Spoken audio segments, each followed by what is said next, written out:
Kev Adams est en tournée pour son 4e spectacle solo. Celui-ci est intitulé Miroir et se joue depuis le 24 mars. Le Parisien est allé à la rencontre de l'artiste, ex-star des ados, habitué de Masked Singer bientôt de retour, et pas si bien dans sa peau. À 31 ans, il connaît le succès au cinéma, à la télé, sur scène, avec les femmes et pourtant, Kev Adams se dit angoissé par le miroir.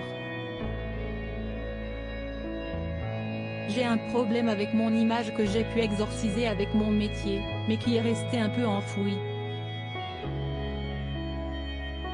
Si est un de mes traumatismes d'enfance qui reprend le dessus. Peu importe à quel point je fais des régimes ou mincis, je me vois toujours gros, par exemple, explique-t-il. Le grand ami de Gad Elmaleh semble donc souffrir de dysmorphophobie. Kev Adams était en effet en surpoids quand il était plus jeune, ce qui lui a valu bien plus que des moqueries. Il explique, « Quand j'étais petit, j'ai vécu le harcèlement, je ne parle sur scène, mais ça allait. Parce que le soir, je rentrais chez moi, pendant les week-ends et les vacances, personne ne m'emmerdait, ça me permettait de me rebooster pour retourner à l'école. Je redonnais Kevo le gros, mais ça allait. Aujourd'hui, siesti non-stop, siesti sans répit. Et cette tendance à ne pas s'aimer encore aujourd'hui a des conséquences sur sa vie amoureuse comme il le fait savoir ensuite. On parle de beauté, ça touche à la séduction, à mon rapport aux femmes, à ma difficulté à passer des étapes en couple. Ce miroir, si est aussi celui de la société d'image dans laquelle on vit, si est devenu très important l'image aujourd'hui.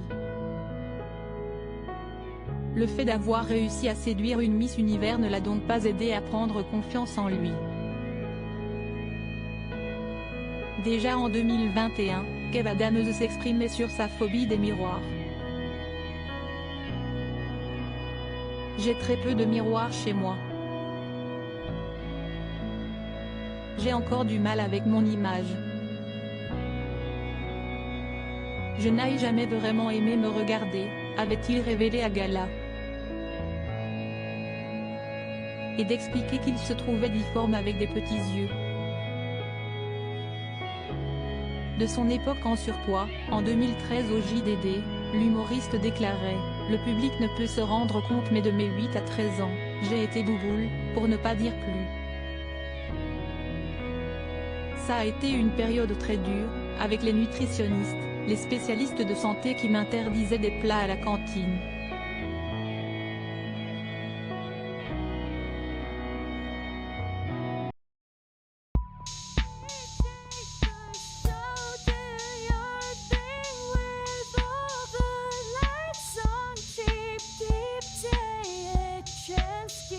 Keep taking a chance. You